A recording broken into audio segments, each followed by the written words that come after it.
Espere este viernes 8 de diciembre en especiales festivos Caracol de 11 a 12 de la mañana la segunda y última parte del homenaje a Federico García Lorca en los 60 años de su muerte. Y en la mitad del barranco la navaja de Albacete. Buenas, hoy en especiales festivos Caracol vamos a escuchar la segunda parte del homenaje a Federico García Lorca en los 60 años de su asesinato.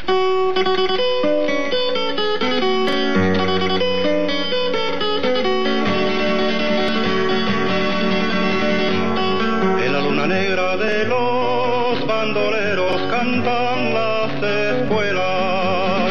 En la luna negra de los bandoleros cantan las espuelas. Ay, caballito negro, ¿dónde llevas tu jinete muerto? ¿Dónde llevas tu jinete muerto?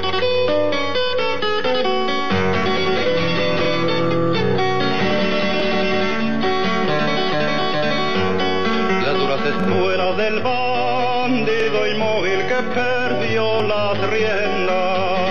Las duras espuelas del bandido inmóvil que perdió las riendas. Ay, caballito frío, qué perfume de flor de cuchillo, qué perfume de flor de cuchillo.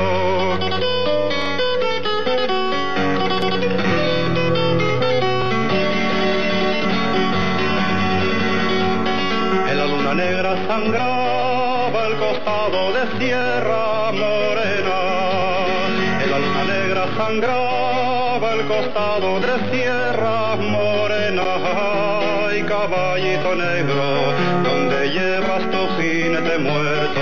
¿Dónde llevas tu jinete muerto? La vez pasada, en la primera parte de este especial, estábamos hablando de la vida de Federico García Lorca, estábamos mirando su obra, habíamos contado cómo formaba parte de una generación de poetas que se reunieron en 1927 en el tercer centenario del gran poeta Góngora y Argote, y que al encontrarse juntos crearon una proclama literaria que llegó a convertirse en uno de los momentos más fundamentales de la literatura española y de la literatura de idioma hispano. Es la generación del 27, que estaba conformada por Rafael Alberti, por Luis Cernuda, Jorge Guillem, Pedro Salinas, Miguel Hernández, Federico García Lorca. Era una constelación de estrellas que reivindicaban el preciosismo y el carácter lírico y fantástico que Góngora y Argote le dio a la literatura y a la poesía española. Estábamos hablando primero de su origen literario. Él pertenece a esta generación y va a ser la insignia. Es el momento entre guerras, cuando se está produciendo las vanguardias del siglo XX. Es el momento en que Salvador Dalí está pintando, Buñuel está haciendo El perro andaluz. Es el momento de la renovación de la música, es el tiempo de Casals, es el tiempo de una explosión artística fantástica en España. Y es entre todas las estrellas que brilla la luz de Federico García Lorca. Y estábamos hablando de cómo, a raíz de ese asesinato tan terrible, porque cuando Lorca es fusilado, Lorca, decíamos la vez pasada, no estaba vinculado políticamente a ningún partido, como sí lo estaba, por ejemplo, Rafael Alberti, cuyo compromiso político era total. Era, digamos, el menos polarizado políticamente de esa época tan dura que son los días antes de que llegue la guerra civil y lo borre todo.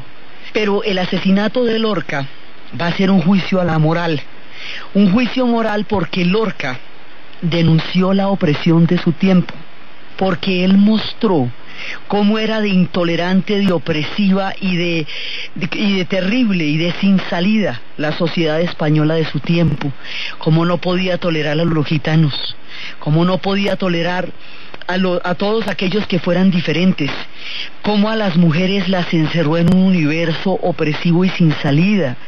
Lorca denunció todos los aspectos de la dominación de la vida cotidiana, y decíamos que en un sentido análogo a como lo hizo Ibsen, en el teatro también, Federico García Lorca muestra la opresión de las mujeres. En torno a Federico García Lorca hay muchos clichés, que se le dice gitano, que su carácter homosexual, que las condiciones tan absolutamente escabrosas de su asesinato, de su fusilamiento. Hay muchos clichés en torno a la persona y a la figura de él, y entre tantos clichés a veces se pierde el personaje que es Federico García Lorca. De él decía Salvador Dalí y de él decía Luis Buñuel que de todos los seres humanos, decía Luis Buñuel, que he conocido, Federico es el primero. No hablo ni de su teatro ni de su poesía. La obra maestra era él. Ya se pusiera en el piano para interpretar a Chopin, ya improvisara una pantomima o una breve escena teatral, era irresistible. Este hombre era un genio en todo sentido. En la poesía innova la literatura española de una manera impresionante, porque con todo su lirismo es tan perfecto en el verso como en los contenidos de lo que está diciendo. Por eso inclusive a veces en toda la preciosura, en toda la filigrana, en todo el trabajo artístico tan monumental, a veces se pierde un poco lo que está diciendo, pero lo que está diciendo es tenaz. Las historias que cuenta son tremendas, de un dramatismo y de una profundidad del alma humana, encerradas en medio de los versos más exquisitos y preciosos. Entonces, este personaje, él, capaz de entender a todos los oprimidos, porque él mismo se sentía un oprimido, capaz de entender a todos los desgastados, porque él mismo se sentía un desgastado, capaz de ver el dolor donde todo el mundo veía los esplendores. Habíamos visto cómo al llegar a Harlem, cuando fue a estudiar a Columbia, no vio el esplendor de los americanos, sino el racismo y las condiciones tan espantosas en que vivían las comunidades negras en los Estados Unidos, y estuvimos viendo la Oda a Harlem. Estuvimos viendo cómo él veía ese dolor que no era tan evidente, y esto que le tocó el norte, donde le hubiera tocado el sur, pues la cosa hubiera sido muy grave. Entonces estábamos viendo unas características y estábamos viendo algunas de sus obras. Habíamos comentado Marianita Pineda, habíamos hablado del romancero gitano, habíamos recorrido algunos aspectos de su obra. Hoy vamos a recorrer otros aspectos de su obra, sin pretenderla abarcar toda, porque esto es una cosa impresionante, pero sí vamos recorriendo otros aspectos de su teatro. Él tiene, con el teatro y con la poesía, una manera de decirlo. Él tiene una concepción del teatro que es de una fuerza dramática absolutamente aterradora y estremecedora. Él va a utilizar el teatro para mostrar los elementos más profundos y más terribles de la sociedad de su tiempo. Dice: tengo un concepto del teatro en cierta forma personal y resistente. El teatro es la poesía que se levanta del libro y se hace humana, y al hacerse habla y grita, llora y se desespera. El teatro necesita que los personajes que aparezcan en la escena lleven un traje de poesía y al mismo tiempo se les vean los huesos, la sangre. Han de ser tan humanos, tan horrorosamente trágicos y ligados a la vida y al día con tal fuerza que muestren sus traiciones, que se aprecien sus olores y que salga de los labios toda la valentía de sus palabras, llenas de amor o de ascos. Así es que Lorca crea el teatro y así le va a salir. Entonces, una de las piezas maestras de Federico García Lorca, que tiene un dramatismo, la cosa más impresionante, son las bodas de sangre. Entonces, las bodas de sangre es una historia en la cual se va a dar, pues evidentemente una boda, pero esta boda está revestida de una gran tragedia, y es que la novia se va a casar con alguien que no quiere. La novia está enamorada de su primo, y el primo aparecerá en la boda, y ella, ni el primo está casado y tiene un bebé. Ella se va a casar con un tipo que no quiere, que es un encanto, un lulo, pero ella no lo quiere. Ella quiere al primo, el primo la quiere a ella, pero el primo está casado, tiene un bebé y ella se va a casar con otro. Aquí el destino está totalmente cruzado y toda la situación va apuntando hacia un dramatismo absolutamente terrible. Entonces, lo que es una situación totalmente alegre, que es una boda, los azares, cómo la visten, cómo la preparan, cómo la despiertan. Despierta la novia a la mañana de la boda, que los ríos del mundo lleven la corona, que despierte con el ramo verde del laurel florido, que despierte por el tronco y la rama de los laureles, que despierte la novia a la mañana de la boda, despierte la novia, despierte la mañana de la boda. Y ella está con el corazón lleno de amargura. Ella está aterrada de tener que llevar a cabo ese matrimonio para siempre, con un hombre que no quiere y una pasión atravesada. Entonces todos los ritos de azahares, de cantos, toda la celebración se le antoja terriblemente amarga. Y la boda se va dando y llega gente de todas partes, troncos enteros de familias, gente que no hayan vuelto a ver, que no sale de sus casas, van llegando, y cuando se presenta el primo, finalmente, en un momento dado entre la fiesta y la pachanga, huyen la novia y el primo. Y en ese momento, la madre del novio, el novio todavía no sabe qué hacer, el hombre está como confundido, pero la madre le entrega uno de esos puñales durísimos que tienen ellos, de asta de venado, uno de esos puñales de albaceteños, se lo entrega y le dice que ella no tiene hijos que no sean capaces de vengar el honor, que él tiene que ir y matarlos. Y le pone en sus manos una venganza que todavía no sabemos si él quería o no. Pero son esos códigos tan terribles en los que el honor se lava solamente con sangre, y este pobre tipo queda montado por la mismísima madre en la tarea de ir a matarlos. Y se ponen a perseguirlos, y ellos están cabalgando, y le piden a la luna, que es un símbolo permanente de Lorca, que se oculte por favor para que no los puedan ver en medio de los montes. Pero los están persiguiendo hasta que los agarren, y una vez que los cojan va a haber un duelo mortal entre Leonardo y el primo, y finalmente van a morir ambos. Pues termina en una tragedia, o sea, son las bodas de sangre. Y es un amor irresistible, una pasión desbordante, que termina atravesando todas las talanqueras, que termina acabando con todo lo que hay a su paso, y que termina imponiéndose entre la pasión y la muerte. Esas son las bodas de sangre. Apartes de estos pedazos de bodas de sangre, han sido llevados musicalmente por diferentes autores. Hemos visto, la vez pasada estábamos viendo y hoy vamos a ver como muchísima gente ha musicalizado la obra de Federico García Lorca, empezando porque él mismo también era músico, y él mismo también tenía toda una estructura fundamental de la música. Entonces mucha gente lo ha llevado, también lo ha escenificado, lo ha cantado, y vamos a ver dos extractos de bodas de sangre. Por Pata Negra uno, y el otro por un personaje colombiano. Vamos a traer también a este especial personajes colombianos que han hecho lo suyo para hacerse parte de la grandeza de la obra de Federico García Lorca. Entonces uno lo vamos a ver con Pata Negra y el otro lo vamos a ver con Leonardo Álvarez, quien estuvo en Granada, conoció las partituras originales, hizo sus propios arreglos, contó sus propias historias, peregrinó los caminos de Lorca, vio el barranco donde cayó fusilado, las historias que lo habían rodeado, y llevó su propia versión del corazón y de la música de lo que él sintió por Federico García Lorca.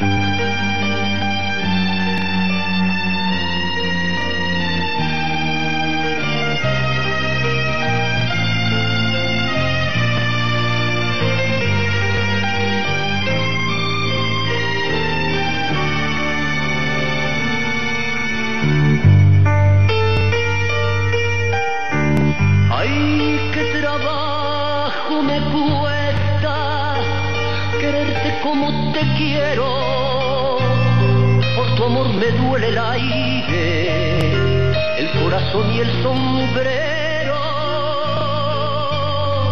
¿Quién me compraría a mí este cintillo que tengo y esta tristeza de hilo blanco para hacer pañuelos?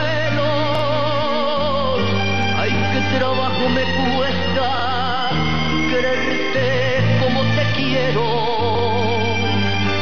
Ay, qué trabajo me cuesta quererte como te quiero. Esta es la manera como Leonardo Álvarez interpreta su sentimiento en el camino y en la peregrinación que hizo para recorrer los pasos de Federico García Lorca. Y esta es la forma como el gitano Pata Negra le hace un homenaje al hombre que tanto hizo por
bodas de sangre y de ese amor tan absolutamente irresistible que sienten el uno por el otro, porque todo el tiempo que están preparando la boda, cada uno de los dos está sintiendo por aparte y en la imposibilidad de su hogar ese amor tan terrible que no pueden apagar.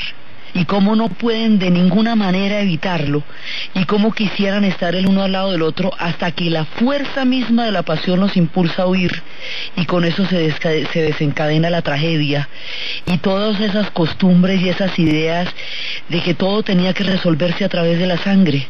Esta es la tragedia de Bodas de Sangre, es una de las primeras, digamos, de los momentos más dramáticos del teatro de Lorca.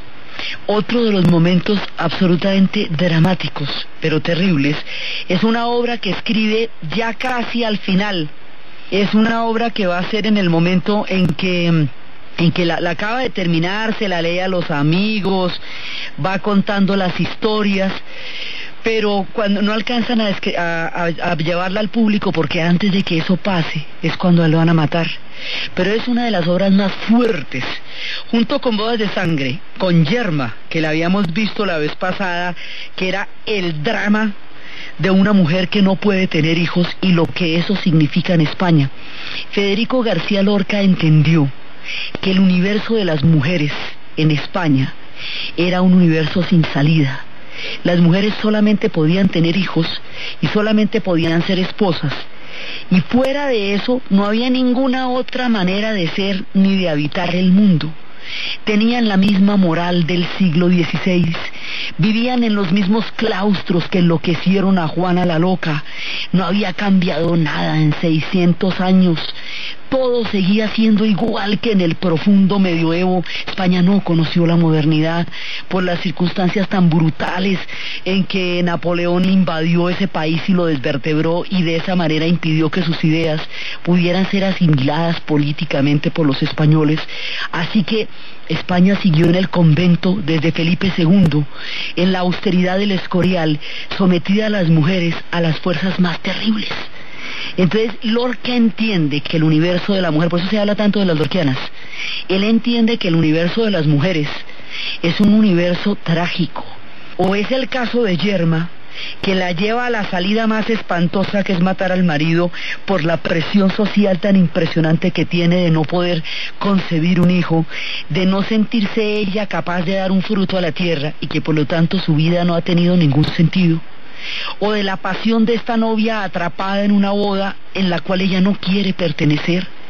O de la historia, esta es una de las historias más bravas de todas, la casa de Bernarda de Alba. La casa de Bernarda de Alba es una mujer que Bernarda acaba de regresar del entierro de su marido. Bernarda tiene 5 hijas, casaderas, y Bernarda las va a encerrar como si las sepultara vivas. Una de ellas, que no es la más bonita, se va a casar, lo que suscita la envidia de todas.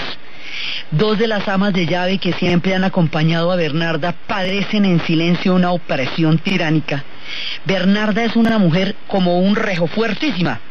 Representa toda esa tradición, toda esa España monacal, todo ese mundo opresivo. En la obra de teatro, Federico García Lorca anota que la escenografía tiene que ser totalmente interior. No puede haber ventanas, nada que salga a la calle, las paredes son gruesas, no se transluce nada de lo que se dice, y las sepulta vivas y a rejo las maneja. Y hay una chica que se llama Adela, la más joven, que está mirando como mucho por el tris de ventana que tienen, y eso ya les parece una sinvergüencería. Toda clase de envidias, de turbulencias se manejan en una casa donde todas están enterradas vivas, haciendo los ajuares de novias cuando no van a poder ser novias, y la única que sí lo es despierta las envidias de todas ellas. Esta es una historia de las mujeres metidas en una moral aplastante que está decidida a acabar con ellas, y esa moral está representada por la figura de Bernarda de Alba, que es la encargada de ejercer toda la represión de la sociedad sobre sus hijas. Y es tanto el nivel de barbarie que empieza ella a ejercer sobre estas muchachas que Adela en secreto se enamora de un tipo que se llama Pepe, y Pepe logra meterse en esa casa, como pasa en esos casos, por las rendijas. Y en un momento dado, cuando ya el nivel de opresión de Bernarda se hace intolerable, Adela y Bernarda se enfrentan, y Adela se le enfrenta ya resuelta a lo que sea, y le quita la vara y le dice que a ella no la va a dominar más y que la vara se la rompe y que ya no se aguanta más este personaje en la vida. Y la otra le dice que muestre la cara, porque Adela se encierra en el cuarto y le dice que en el cuarto no le va a poder ocultar la vergüenza. Buscan la escopeta para ver si logran conseguir a Pepe. Pepe es un personaje furtivo, y cuando finalmente entran quedan espantadas de ver a Adela. Se colgó Adela después de la gran rebelión, Adela la más chiquita, después de la gran rebelión contra Bernarda, la única que se le atreve a mirarle a los ojos y a quitarle la vara de dominación, ella se ahorca, se cuelga, porque en esos momentos la situación de la mujer era tan terrible que la única salida era la tragedia. Eso hasta cuando Telma y Luis, que les toca lo mismo desbarrancarse. Eso no es ni tampoco pues situaciones en las que cualquier rebelión, cualquier disidencia, cualquier heroísmo tiene que terminar en la muerte, porque no hay salida. Entonces Adela se ahorca, y está la soberbia y está la brutalidad de Bernarda, que la baja de la soga, la viste de doncella y declara ante todo el pueblo que Adela ha muerto virgen cuando Adela estaba embarazada, y la declara virgen y doncella porque es más importante mantener la tradición y la pureza y los valores ante la sociedad que haber llevado a su hija al suicidio a través de la opresión y la barbarie con que la trató. De ese tamaño es la obra de Federico García Lorca.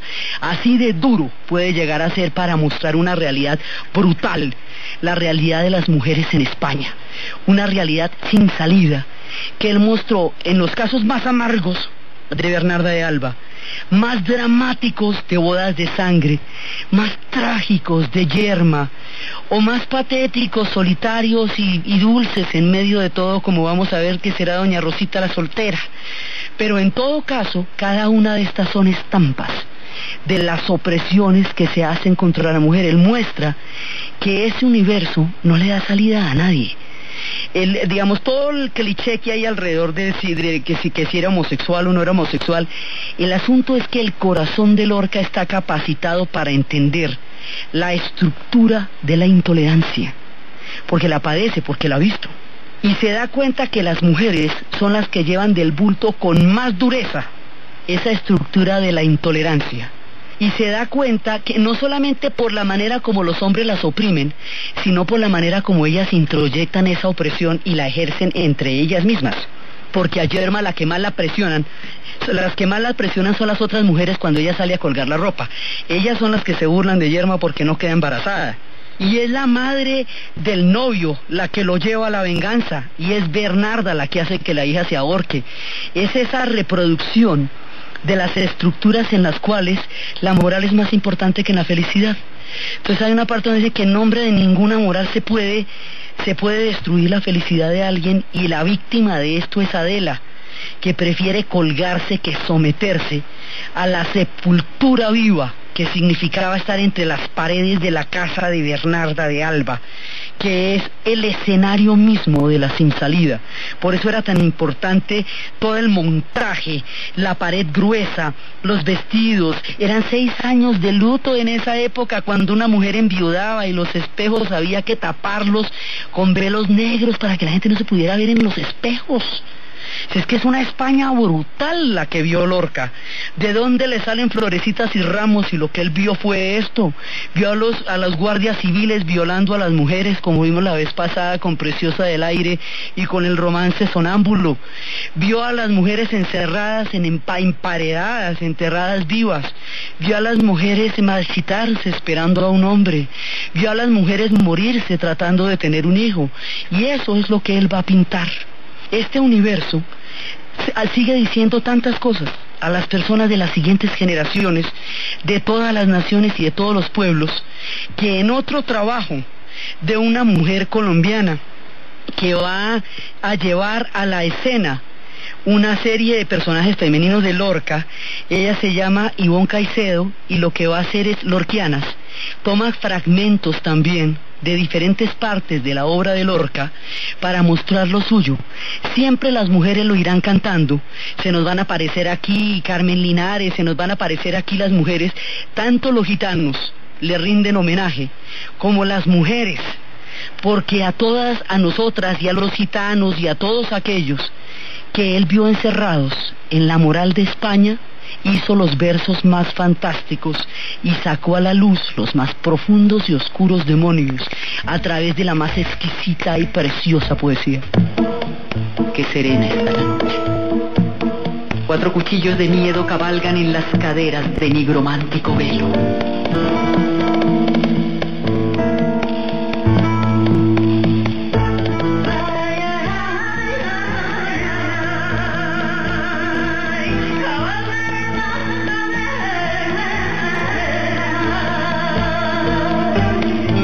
Marineros, marineras, caballos de cuarzo negro navegan en las pupilas de 2 gitanos morenos.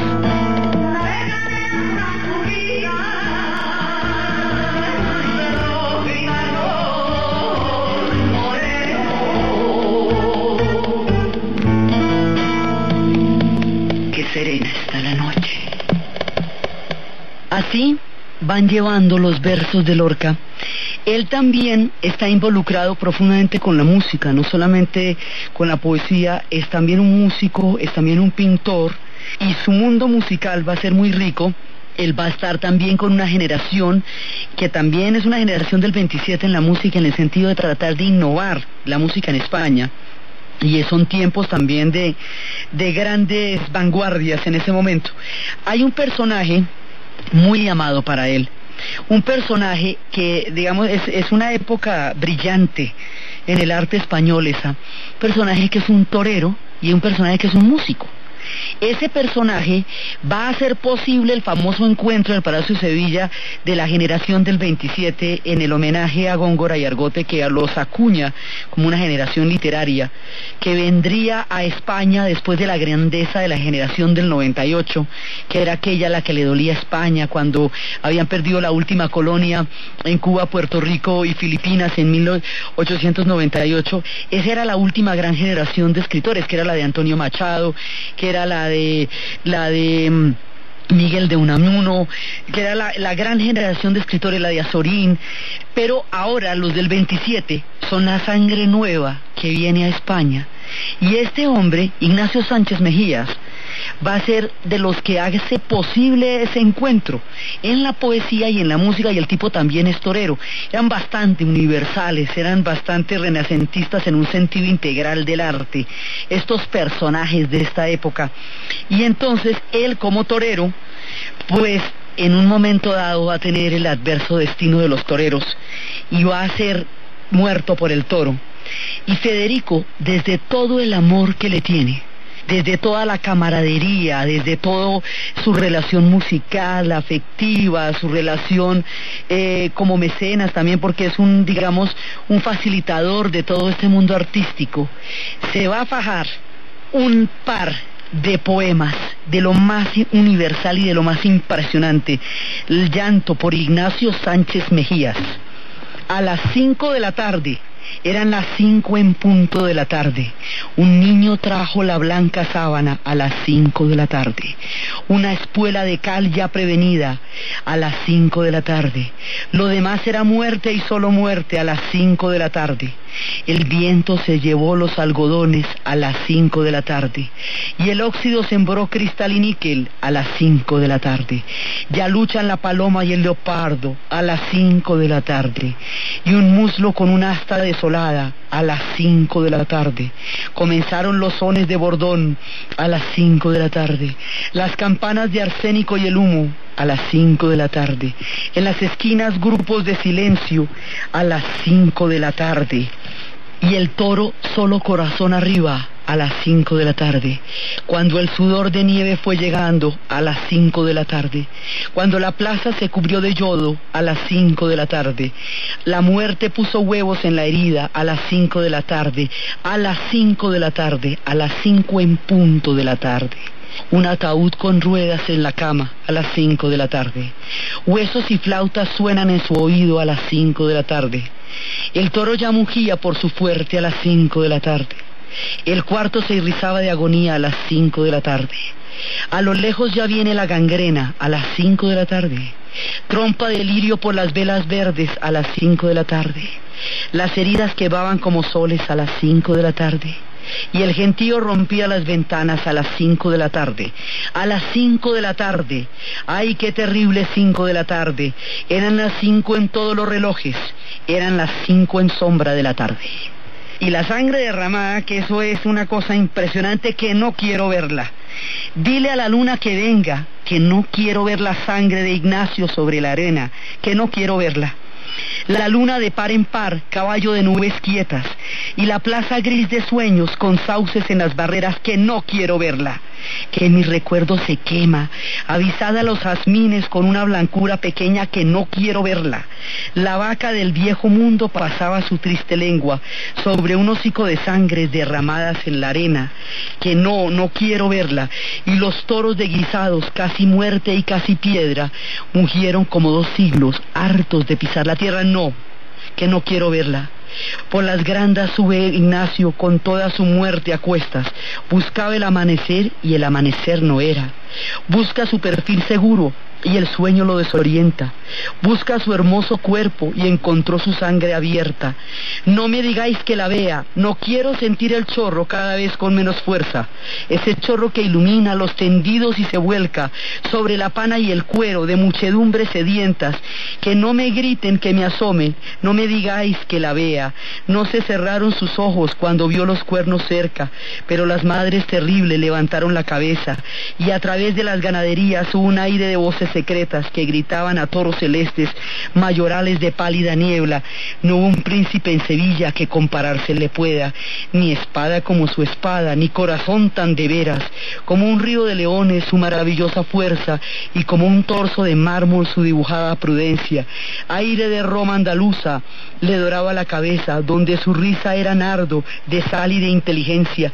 Qué gran torero en la plaza, qué gran serrano en la sierra, qué blando con las espigas, qué duro con las espuelas, qué tierno con el rocío, qué deslumbrante en la feria, qué tremendo en las últimas banderillas de tiniebla. Pero ya duerme sin fin, ya en los musgos y en la hierba, abren con dedos seguros la flor de su calavera, y su sangre ya viene cantando, cantando por marismas y praderas, resbalando por cuernos ateridos, vacilando su alma por la niebla, tropezando con miles de pezuñas, como una larga, oscura, triste lengua, para formar un charco de agonía junto al Guadalquivir de las estrellas. Qué blanco muro de España, qué negro toro de pena, qué sangre dura de Ignacio, oh ruiseñor de sus penas, no, que no quiero verla, que no hay cáliz que la contenga, que no hay golondrinas que la beban, que no hay escarcha de luz que la enfríe, que no hay canto ni diluvio ni azucenas, que no hay cristal que cubra la plata, no, yo no quiero verla. Este personaje que le había dado todo este amor es un personaje que lo va a vincular musicalmente con mucha gente. Federico García Lorca va a tener también unas composiciones de cantos populares, de canciones tradicionales de España, que Carmen Linares va a llevar magistralmente con su voz y que lo vincula también al mundo de Manuel de Falla. Es un universo musical que va floreciendo alrededor de la figura de Lorca, evocado por este Ignacio que se le iba del alma. Al paño fino en la tienda, al paño fino en la tienda, una mancha le cayó, una mancha le cayó ahí.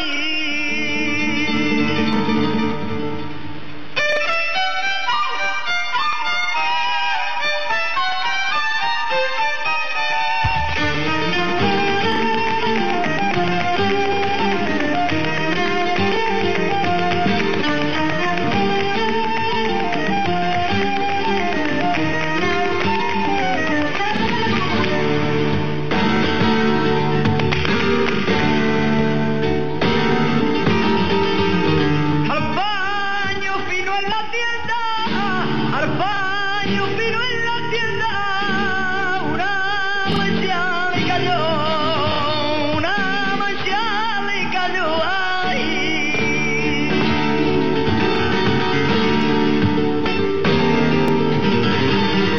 Por menos preciosamente, porque perdió su valor, porque perdió su valor, ay, ay.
Federico García Lorca compuso una gran cantidad de música. Lo que escuchábamos de Carmen Linares es composiciones que él hizo sobre canciones tradicionales españolas, que es Donde está la tarara, Yo me subí a un pino verde, Tres borisas se enamoran en Jaén, Aixa, Fátima y Marién, todos los peregrinos que van al Papa, todas esas historias él las musicalizó tomando los cantos populares, porque también es un cultor muy importante de la tradición de la música popular española y de la poesía española. Eso también es fundamental en su obra.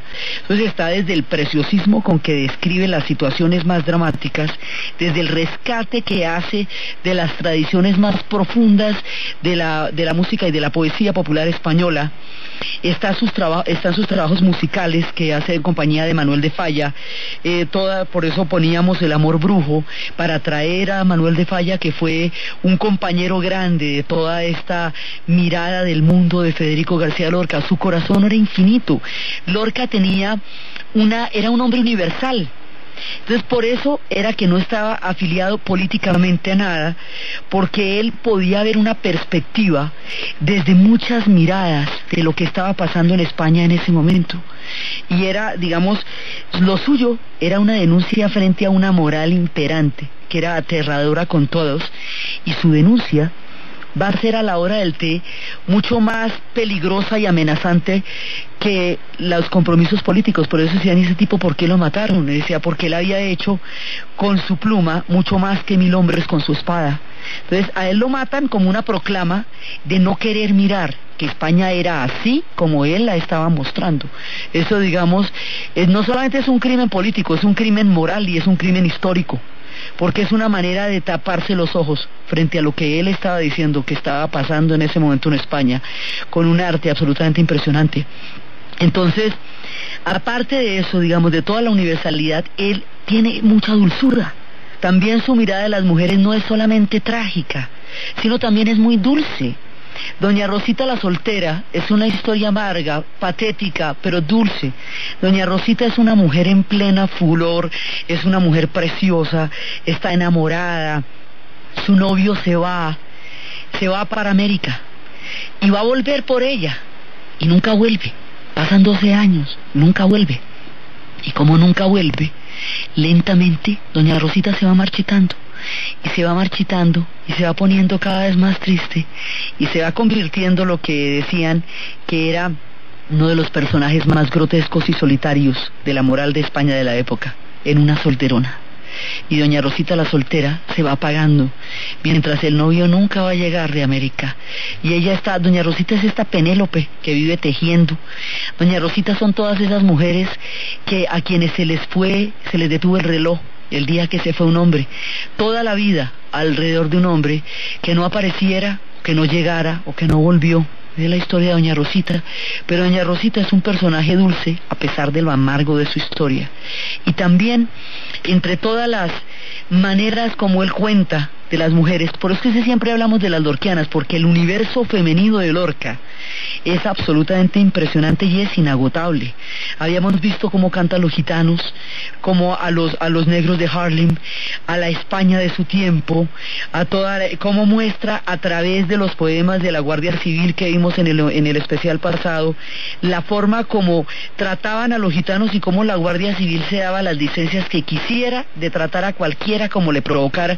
Es una autoridad completamente arbitraria y vertical, incuestionable, y que se ejerce a través de la brutalidad y nadie podía decir nada.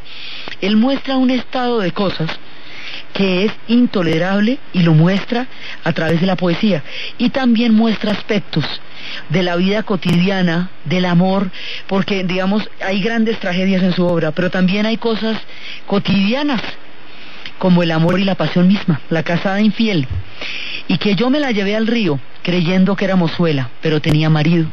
Fue la noche de Santiago y casi por compromiso se apagaron los faroles y se encendieron los grillos. En las últimas esquinas toqué sus pechos dormidos y se me abrieron de pronto como ramos de jacintos. El almidón de cenagua me sonaba en el oído como una pieza de seda rasgada por 10 cuchillos. Sin luz de plata en sus copas, los árboles han crecido y un horizonte de perros ladra muy lejos del río. Pasadas las zarzamoras, los juncos y los espinos, bajo su mata de pelo, hizo un hoyo sobre el limo. Yo me quité la corpiña, ella se quitó el vestido, yo el cinturón con revólver, ella sus 4 corpiños. Ni nardos ni caracolas tienen el cutis tan fino, ni los cristales con luna deslumbran con ese brillo. Sus muslos se me escapaban como peces sorprendidos, la mitad llenos de lumbre, la mitad llenos de frío. Aquella noche corrí lo mejor de los caminos, montando en potra de nácar sin bridas y sin estribos. No quiero decir por hombre las cosas que ella me dijo, la luz del entendimiento me hace ser muy comedido. Sucia de besos y arena, yo me la llevé al río, con el aire se batían espadas de todos los lirios. Me porté como quien soy, como un gitano legítimo. Le regalé un costurero grande de rasgo pajizo, y no quise enamorarme, porque teniendo marido, me dijo que era mozuela cuando me la llevé para el río. Y así va contando él las historias, y va contando el universo, y este universo se volvió una cosa tan compleja, y una cosa tan impresionante, que va a llevar al asesinato de Federico.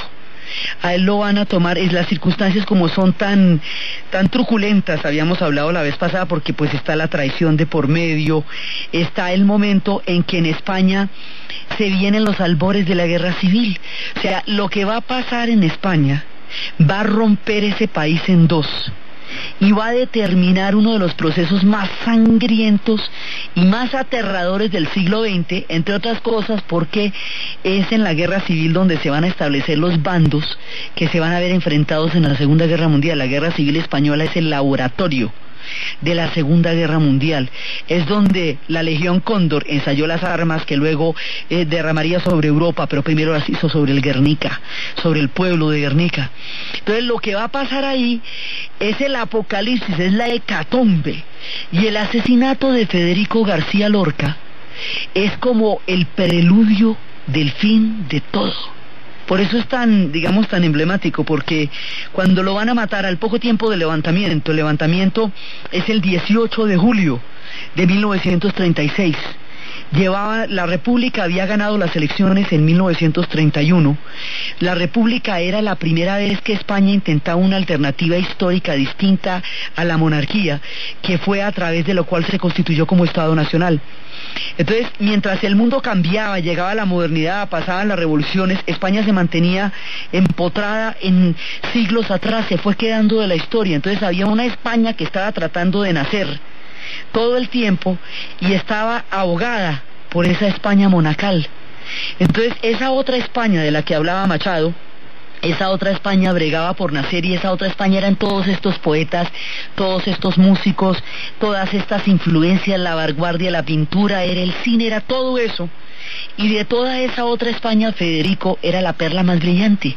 Entonces cuando matan a Federico es como si mataran la inocencia, la esperanza, como si mataran la posibilidad de que algo pudiera ser distinto en España. Y digamos que las cosas se van a poner en serio de ahí en adelante. Y de España se va a romper y después le vienen 40 años de dictadura, y después, bueno, mucho tiempo para poder aceptar que son muchas Españas, para poder aceptar la pluralidad que Lorca planteaba. Para eso se tuvo que morir Franco, hubo que hacer un destape, la cosa más impresionante, 15 años de locura, el retorno a la democracia, el feminismo, bueno, pasó de todo, antes de que España pudiera, en la práctica y en la vida cotidiana, entender lo que decía Federico García Lorca en la época en que escribió sus versos. Entonces, cuando ocurre el crimen de Federico es realmente el fin de la esperanza. Y en ese momento, alguien que moriría de tristeza escribió un verso a lo que pasó. Antonio Machado escribe: el crimen fue en Granada. Se le vio caminando entre fusibles por una calle larga al salir del campo frío. Aún con estrellas de la madrugada mataron a Federico cuando la luz asomaba. El pelotón de verdugos no osó mirarle la cara. Todos cerraron los ojos, rezaron: ni Dios te salva. Muerto cayó Federico, sangre en la frente y plomo en las entrañas. Que fue en Granada el crimen. Sabed, pobre Granada, en su Granada se le vio caminar solo con ella, el poeta y la muerte, porque además como Lorca tiene toda esa carreta con la muerte, entonces cuando se le aparece, se le vio caminar solo con ella, sin miedo a su guadaña. Ya el sol en torre y torre, los martillos en yunque y yunque en las fraguas, hablaba Federico, resquebrajando su muerte. Ella escuchaba, porque ayer en mi verso, compañero, sonaban los golpes de tus secas palmas, y viste el hielo en mi cantar, y al filo a mi tragedia de tu voz de plata. Te cantaré la carne que no tienes, los ojos que te faltan, los cabellos que el viento sacudía, los rojos labios que te besaban, como ayer, gitana muerte mía. Qué bien contigo a solas, por estos aires de Granada. Ay, mi Granada. Y así va cantando, se le vio caminar, labrad amigos, de piedra y sueño en la Alhambra, un tumulto del poeta sobre una fuente donde llora el agua, y eternamente digan: el crimen fue en Granada, en su Granada.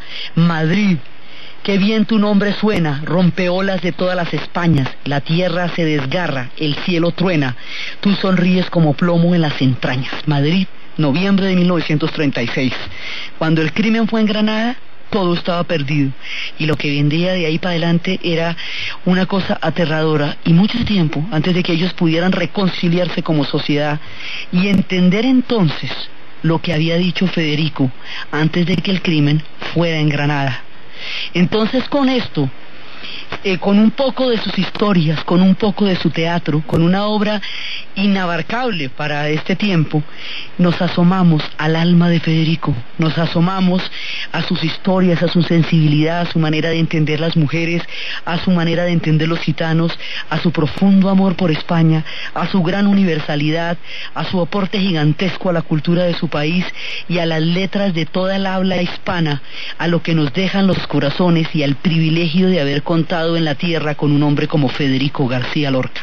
Entonces, desde los espacios de su Granada, donde fue el crimen, desde las tierras de España, desde las tierras del alma de Federico, desde todos sus personajes, doña Rosita la soltera, Marianita Pineda, Yerma, la novia de las bodas de sangre, Bernarda de Alba, la pobre de Adela, todos los personajes que esperaban en la baranda del romancero gitano, del romancero sonámbulo, de la ciudad de los gitanos, de los guardias civiles, de los nácares, de todos aquellos personajes, frutos, hierbas, flores, de todos los espejos, de todas las figuras, de toda la literatura y toda la profundidad que nos da el alma, para nosotros en todo el honor de haber podido compartir, aunque sea un poquito, de la grandeza de una de las almas más hermosas que nos ha dado la poesía, en la narración de Ana Uribe, en la producción de Ernesto Díaz, y para ustedes, feliz día festivo. De Rafael Alberti, Nunca fui a Granada. Qué lejos por mares, campos y montañas, ya otros soles miran mi cabeza cana. Nunca vi Granada, nunca vi Granada. Mi cabeza cana, los años perdidos, quiero hallar los viejos borrados caminos. Nunca fui a Granada, nunca fui a Granada. Dadle un ramo verde de luz a mis manos, una rienda corta y un galo pelado.